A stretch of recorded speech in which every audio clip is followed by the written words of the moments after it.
specialist, nothing like that. I'm a normal person. English isn't my first language.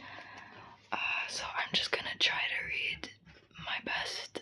I might not know some words, I might mispronounce words, but I am trying my best. Okay, this is for entertainment, for ASMR. This is definitely not professional in any way. Okay, so it really just says on Steppenwolf, attract. For mad people only.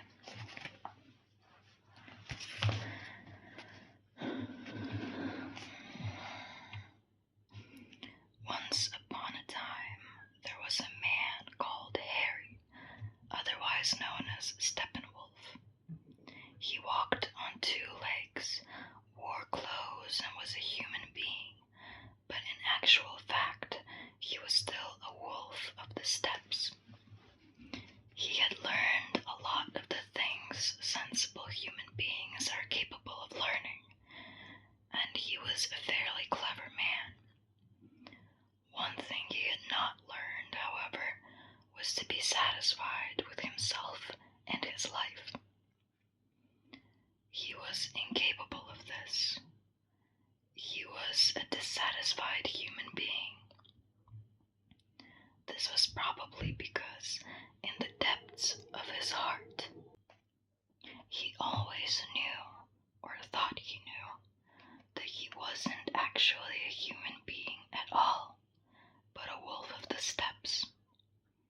Wise minds might argue the point as to whether he really was a wolf, whether he had once, even before his birth, been transformed by magic from a wolf into a human being, whether he had been born a human being, but endowed with and possessed by the spirit of a lone wolf, or, alternatively, whether his belief that he was in fact a wolf was merely a delusion or a form of sickness on his part.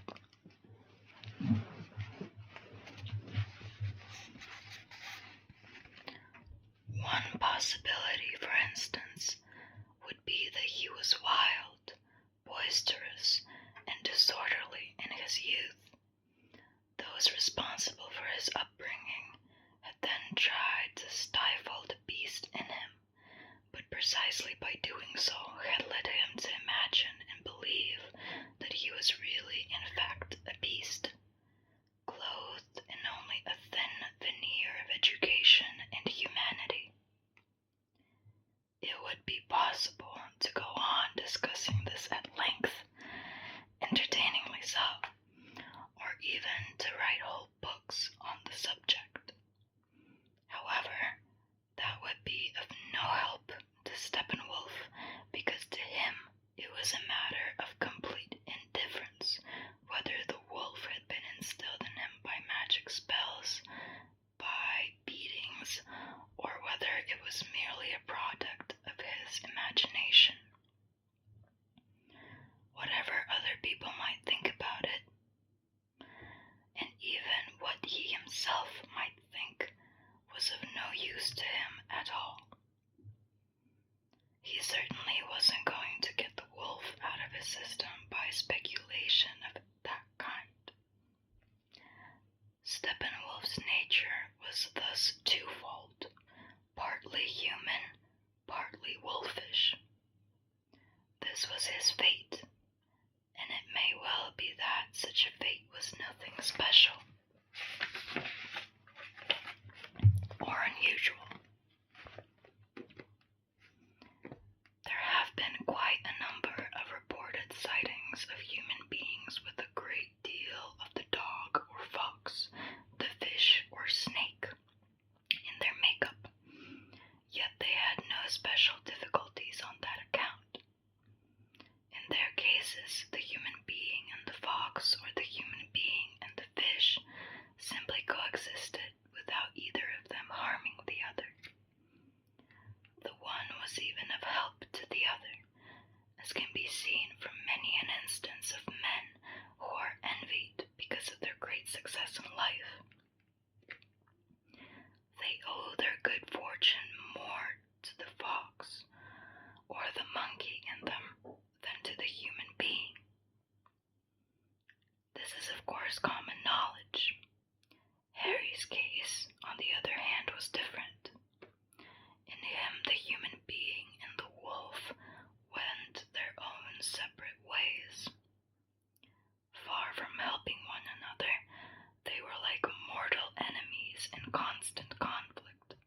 each causing the other nothing but grief.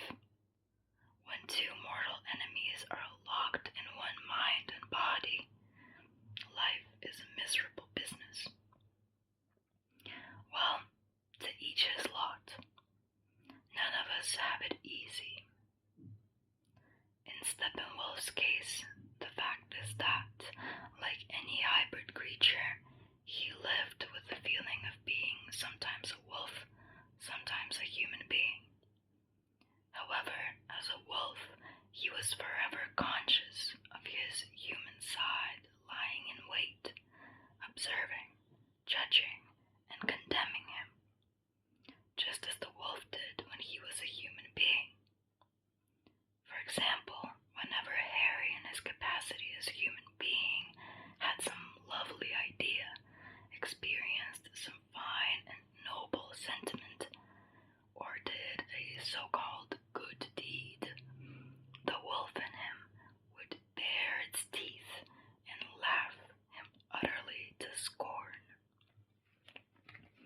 indicating how ludicrously out of character all this fine play acting was in a wild animal of the steppes, a wolf who at heart knew perfectly well that his real pleasure lay in stalking alone across the plains, occasionally quaffing blood or pursuing a she-wolf.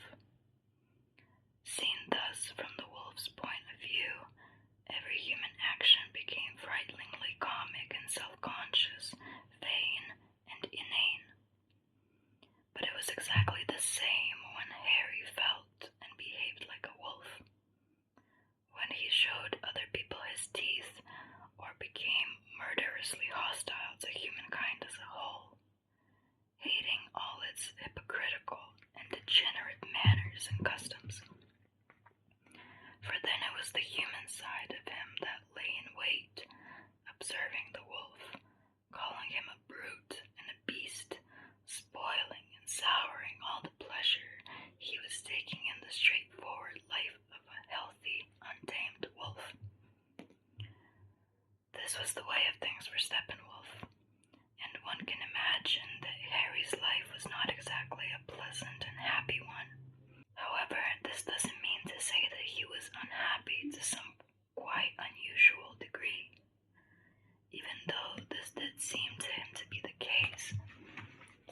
All human beings tending to consider their share of suffering to be the greatest.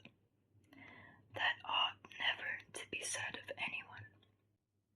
And even the unhappiest of lives has its hours of sunshine, small flowers of contentment that dot its sandy, stony ground.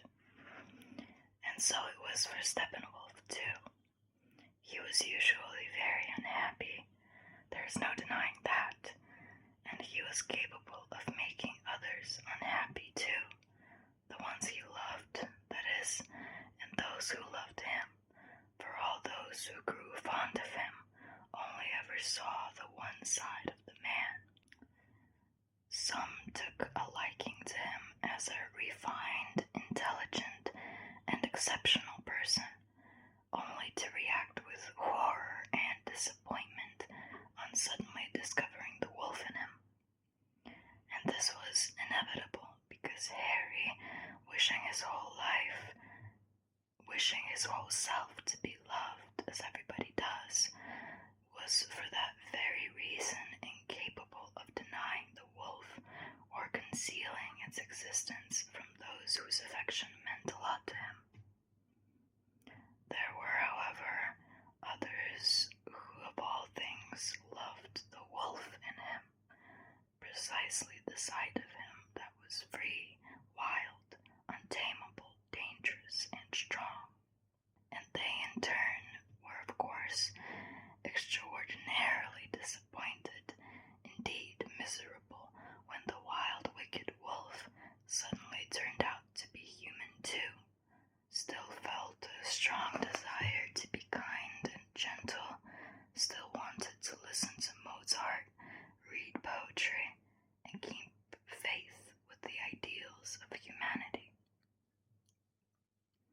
More than any others,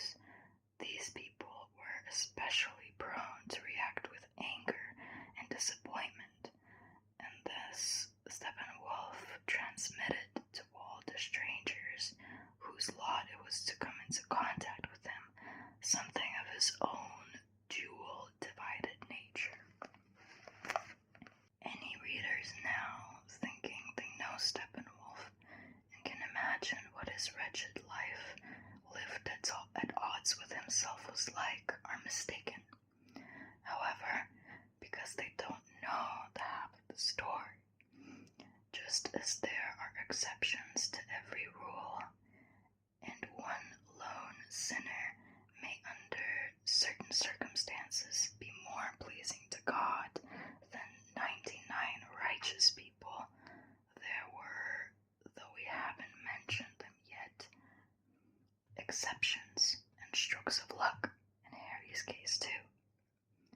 At times he had no difficulty breathing, thinking, and feeling purely as a wolf. At other times, purely as a human being. On very rare occasions, the two even made peace with one another, lived for each other's sake, so that it was no longer the case that one of them slept while the other was on watch. Rather, they reinforced one another, each acting as the other's double.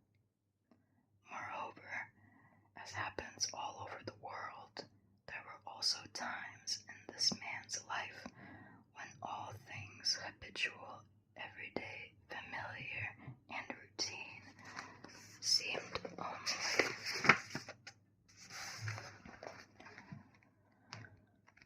to exist in order to be put on hold for a matter of seconds, momentarily disrupted so as to make way for something extraordinary and miraculous for grace. It is of course debatable whether these rare and brief periods of happiness made up for and alleviated Steppenwolf's otherwise wretched lot, so that his happiness and suffering eventually balanced one another out. Perhaps the fleeting but potent happiness of these rare moments even absorbed all his suffering, leaving a positive residue.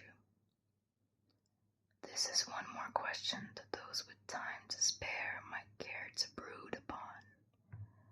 The wolf frequently did brood upon it, and the days he spent doing so were wasted, pointless days. There is one more thing to be said about this. There are quite a lot of human beings of a similar kind to Harry. Many artists, in particular, are members of the species. All such people have two souls within them, two natures, divine and devilish elements, maternal as well as paternal blood. A capacity for happiness and suffering can be found side by side and intermingled in them, in just as hostile and confused a manner as were the wolf and human being in Harry. And in their rare moments of happiness, these people, whose lives are very unsettled, now and then experience something powerful and ineffably beautiful, lifting them like dazzling spray so high above the sea of suffering that the fleeting glow of their happiness can radiate outwards, touch others, and enchant them. It is in such moments of elation, fleeting and precious like spray over a sea of suffering, that all those works of art have their origins in which suffering individuals have managed to rise above their personal fates to such a degree that their happiness radiates like a star. To all those viewing it, it seems like something eternal, like the happiness they themselves have been dreaming of. All people of this kind, however their actions or works are defined, actually have no lives at all. That is to say, their lives have no being, no shape. They are not heroes or artists or thinkers the way other people are judges, doctors, shoemakers, or teachers. Instead, their lives are an eternal ebb and flow full of suffering, unhappy, ghastly, riven lives that are without meaning unless one is prepared to see their meaning in precisely those rare experiences, actions, thoughts, and works that, rising above the chaos of such lives, suddenly shine forth. It is among people of this kind that the dangerous and frightening idea originated that human life as a whole may be merely a dreadful mistake, the botched outcome of a serious miscarriage suffered by some primeval mother, an experiment of nature gone wildly and horrifyingly wrong. However, it is also from among their ranks that a very different idea arose. The idea that human beings may not merely be moderately rational creatures, but rather children of the gods, destined for immortality. Every human type has its hallmarks, its personal signatures. Each has its virtues and vices, its own deadly sin.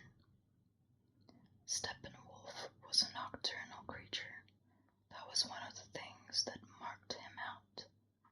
Morning was a bad time of day for him, a time to dread because no good ever came of it. In his whole life, there wasn't a single morning when he felt really cheerful. In the hours before noon, he never achieved anything of value, never had good ideas, never managed to bring joy to himself or others. Only in the course of the afternoon did he slowly warm up and come to life.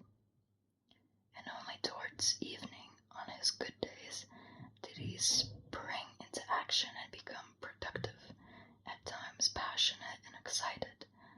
His need for solitude and independence was also linked to this. No one has ever had a more profound and passionate need for independence than he did. In his youth, when he was still poor and having difficulty earning his daily bread, he would rather wear tattered clothes and go hungry, if only to salvage some small fragment of his independence. He never sold himself in exchange for money or a good life, never became a slave to women or people in power. To preserve his freedom, he was prepared on countless occasions to throw away or reject things the world at large saw as advantages or blessings. He could not imagine anything more detestable and horrifying than having to follow some profession, keep strictly to a daily and yearly timetable, and obey others. I honestly see quite a bit of myself in this book. I wonder if you do too. He utterly loathed the idea of an office, secretariat, or legal chambers, and his worst nightmare was to be confined in army barracks. He was able to avoid all such predicaments, though it often meant sacrificing a great deal. This was the man's great virtue and strength. In his respect, he was incorruptible, unwilling to compromise, steadfast and unwavering in character. On the other hand, this virtue was inextricably linked to his suffering and eventual fate. The same thing happened to him as to everyone. The thing he most compulsively desired, most stubbornly searched and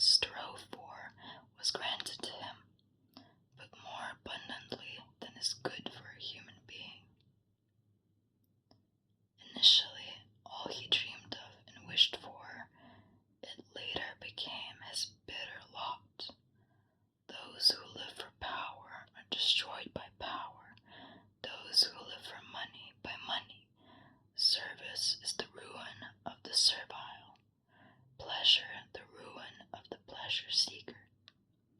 Thus it was Steppenwolf's independence.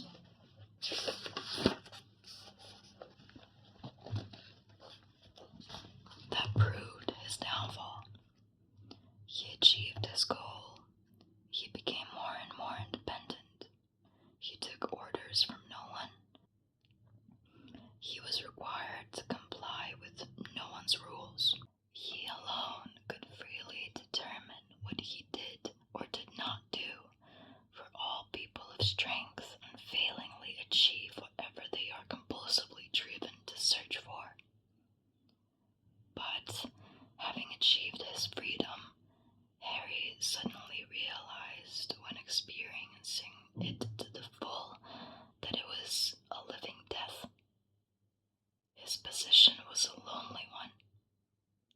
It was uncanny the way the world left him to his own devices.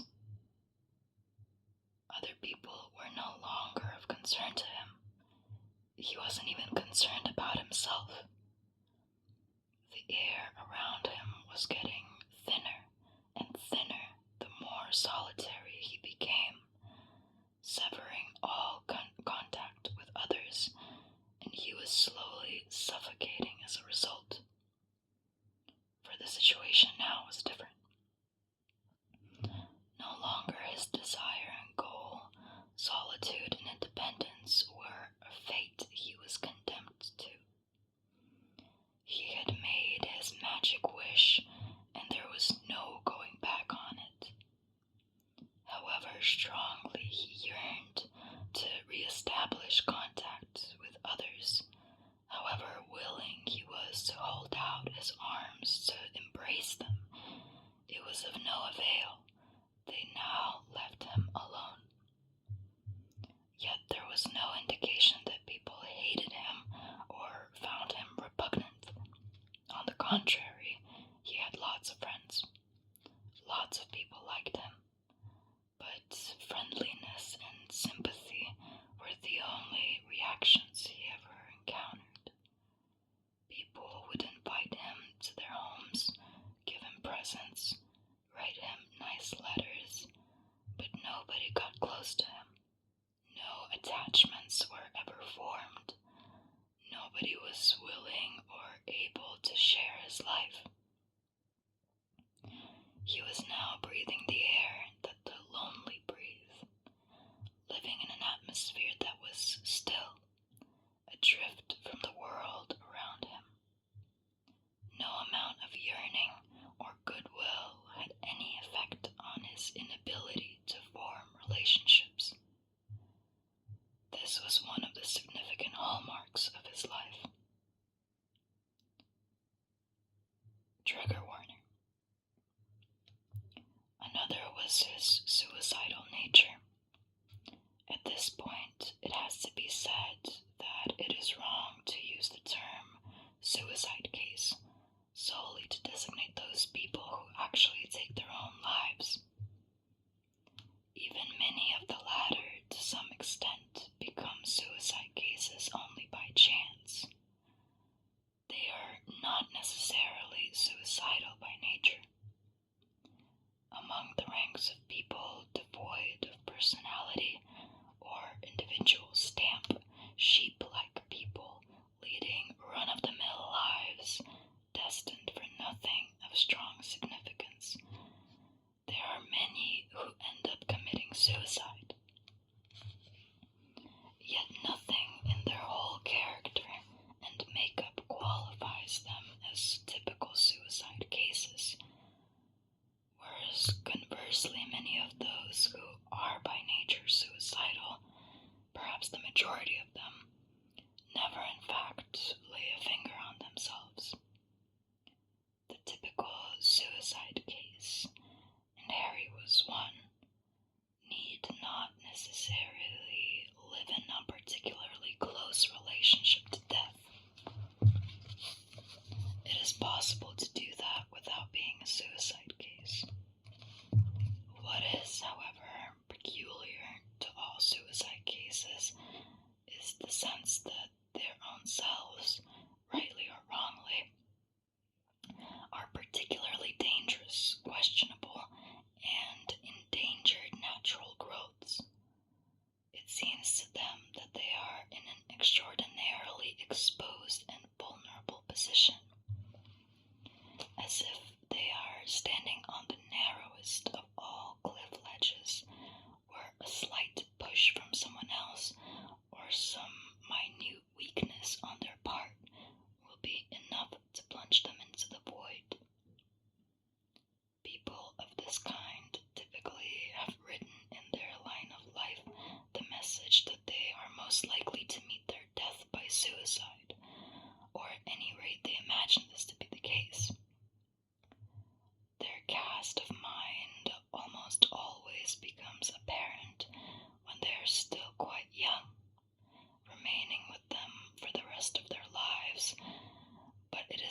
suicide cases, by nature always sensitive and highly strung, tend to react to the mildest distress by giving serious consideration to suicide. If we had a branch of science courageous and conscientious enough to occupy itself with human beings rather than simply the mechanisms of life's phenomena, if we had an anthropology or a psychology worthy of the name, these matters of fact would be common knowledge. It goes without saying that all these pronouncements of ours on the subject of suicide cases only scratch the surface of the matter. They are psychology and therefore belong to physical science. From a metaphysical point of view, the issue looks different, much clearer. Viewed from such an angle, suicide cases appear to us to be suffering from guilt feelings with regard to their very individuality.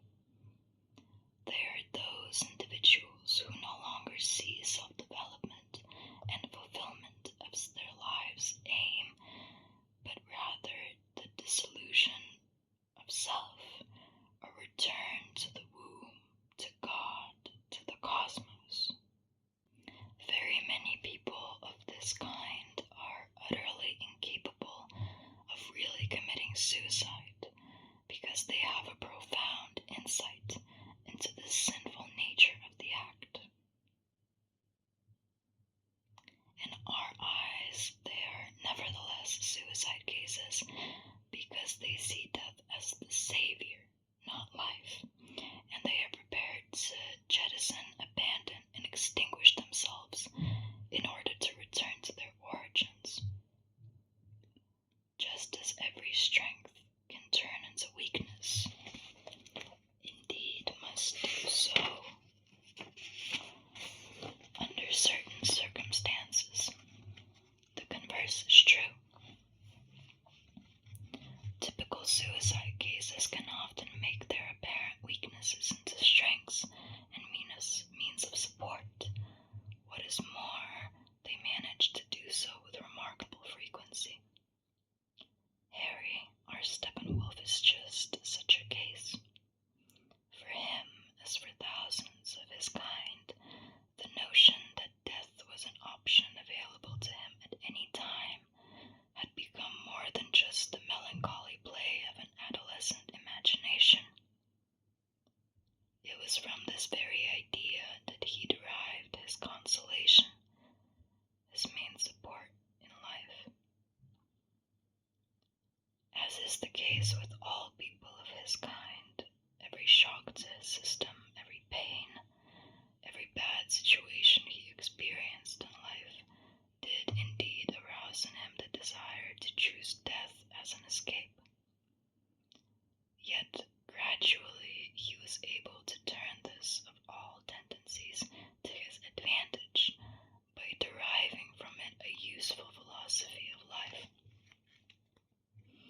As he grew accustomed to the idea that an emergency exit from life was always to hand, it gave him strength, made him curious to experience painful and wretched conditions to the full,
his 50th birthday. He agreed with himself that he should be free to use the emergency exit or not, depending on the mood he was in that day. Whatever might happen to him in the meantime, whether he fell ill, experienced poverty, grief, or suffering, it was only for a limited period. At the most, it could only last these few years, months, and days, and their number was getting smaller with each day that passed. And in fact, he did now find it easier to put up with many trials and tribulations that would previously have caused him deeper and longer agonies, perhaps even shaken him to the core. If for some reason or other he was going through an especially bad patch, if in addition to his usual bleak, solitary, and turbulent life he was suffering some particular pain or loss, he was now able to respond to the pain by saying, "Just you wait, 2 more years to go, then I'll get the better of you." Then he would take deep delight in imagining all the cards and congratulatory letters arriving on his 50th birthday, just when, sure in the knowledge that his razor wouldn't let him down, he was bidding farewell to all pain and closing the door behind him. Then the gout in his joints, all the bouts of depression, the headaches and the pangs in his stomach could find some other poor devil to torment. Okay, that was it for this part of reading Steppenwolf. Please tell me what you think about it. Do you like these sort of philosophical kind of books? I feel like it's very interesting, and to me it does sound pretty relatable in a lot of senses, so it's definitely quite interesting to read it for me. I do hope you're liking it. So please leave a like, subscribe if you enjoy this content, my content. Check out my Patreon if you want to support the channel.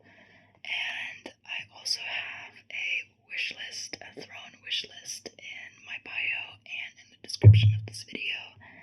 If you want to support me, you can sponsor my nails and choose them. You can help by buying a web camera or just fun stuff to make my room cozier. Just fun stuff in general for me to have fun. Or suggest